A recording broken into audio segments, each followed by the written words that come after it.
Mga kababayan, according kay Kong Pulong, pumasok si Trillanes sa kulungan o selda ni Tatay Digong. Mga pala ha, bakit tinawag na selda? Kasi ano yan, parang Spanish word, okay? At ang English talaga. Ang English ng selda ay cell. Katulad ng mga cells natin sa katawan and everywhere, 'di ba? Para siyang ah, isang unit na may mga mitochondria at kung ano-ano pa sa loob. So, cell, isang isang unit, okay? Selda.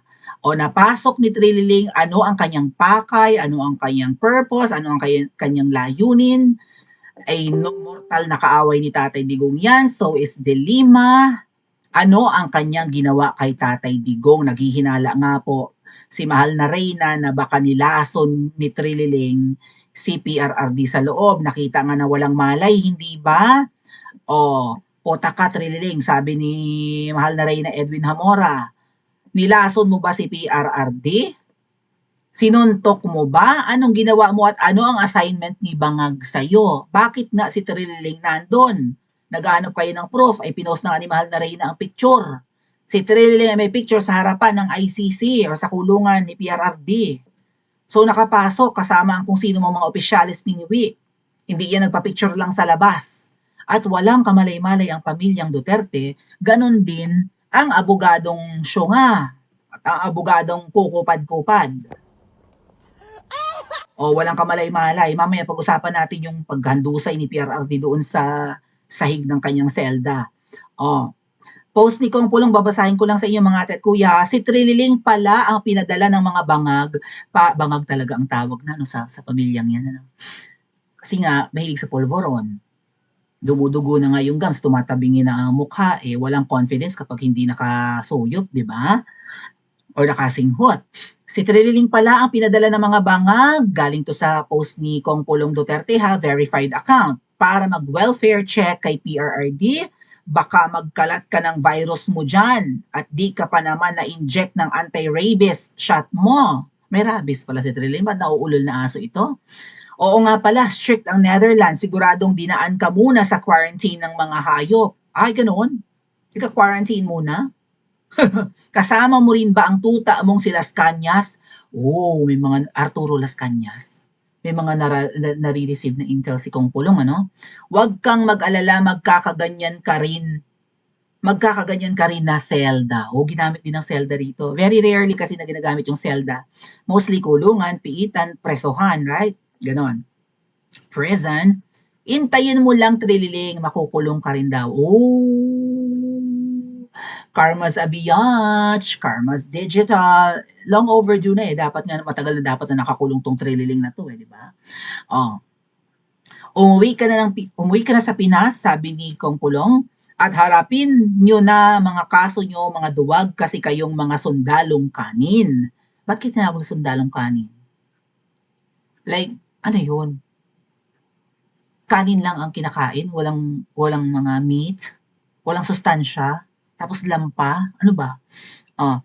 Sige na, balik ka na at nang makareport ka na sa mga amo mong bangag na mga praning, paranoid, sayang naman ang flood control funding na binayad sa iyo. Inaakusahan ni Kong Pulong na si Trililing ay binayaran gamit ang flood control funding. Baka sa iba pa, right? Ang flood control ay sa DSWD lang. Right? Tama. DPWH. Sa Public Works and Highways.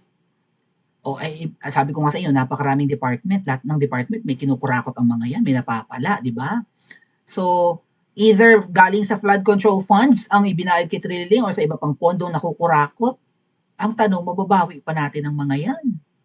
Ay hindi naman bank to bank ang transfer, hindi naman nakadeposit sa bangko na pwedeng i-freeze. Cash basis, walang paper trail. Right? Tapos sa Aguado Residence pa, di umano, or Aguado Mansion pang delivery, harapan ng Malacanang. Imposible namang si Trililing ay kumilos lang ng kanya. Pakayaman naman niya. Naalala nyo, natalo yan sa pagka-mayor ng Caloocan. Trililing, ginagamit ka lang ng mga adik. Hindi ka man lang nagawang mapapanalo. Kita mo, yung mga makakaliwa na natalo na, dinideclare pa rin panalo, katulad nung Sino ba 'to, Sara Ilago? Talo na yun, ba't nanumpa pa at nanalo? Sino pa yung isa? Si Abante. Talo na yun, Paano siya ang nanalo ta's nanumpa? Nakakalikot ng mga bangag ang resulta ng eleksyon. Allegedly, may mga nawalang boto ang Duterten. Sa palagay ko, mga kababayan, hindi lang 3 out of 10 Duterten candidates ang nanalo. Sa palagay ko, halos silang lahat nanalo.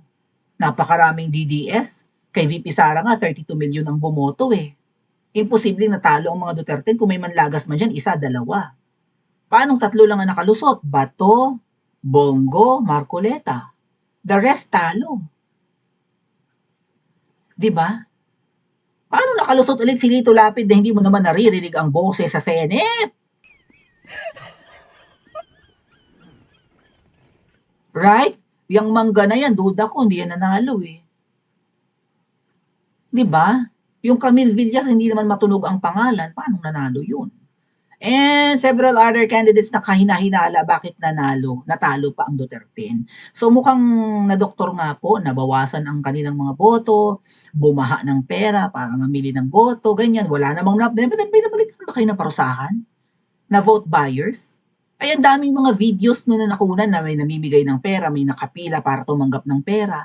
Parang wala namang naparusahan. So, yung election nung nakaraang Mayo, wala yun. Talamak ang daya na aasa pa kayo sa 2028?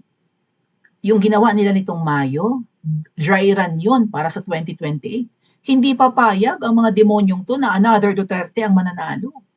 That's why they have to eliminate VP Sara. By hook or by crook or kahit anong paraan, impeachment, ipagurgur, hindi pwedeng Duterte ulit. Mauunsyamin na naman ang kanilang pagnanakaw. Maybe destiny talaga mga tat kuya, no, na umupo ulit ang another Marcos. Kasi marami rin ang naniniwala na golden era or golden age yung panahon ng tatay. Pero ang nakasulat sa mga textbooks natin, pamilya yan ng mga magnanakaw, mga mamamatay tao. Right? Mga pasista, diktador, mga ganong words ang nakalagay sa ating textbooks patungkol sa pamilyang yan. And yung mga katulad namin, mga latter generations, wala kaming idea na kasi yung kwento di ba, maraming pinagawa, matalino, yung tatay, right? Si Imelda Marcos, nakayanan niyang harapin yung mga kaso niyang mag-isa lang siya, napanalo niya, wala silang kinulimbat kuning-kuning.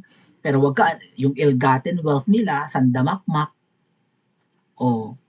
So, maybe destined rin na makabalik nga ang mga mambubudol na yan and then mapatunayan natin na mga ganyan pala talaga sila.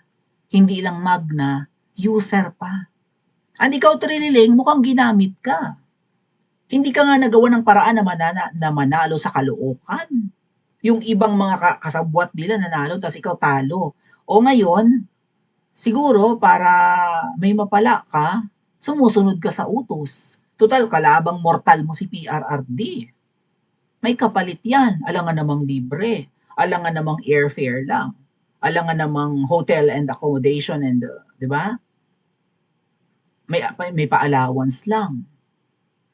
Oh. Paano nakapasok ito? At ano ang ginawa niya kay PRRD sa loob? Binugbog niya, minura niya, sinikmuraan niya, tinadyakan niya. Baka mamaya nilason niya.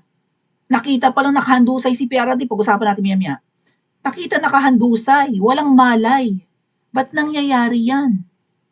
Ba't nangyari yun na walang kaalam-alam ang abogado at sina VP Sara? Hindi kaya si Trililing may ginawang hindi maganda kay PRRD? At ano ang dapat na parusa sa taong ito? Pa-comment po sa comment section at mag-like and subscribe din po kayo.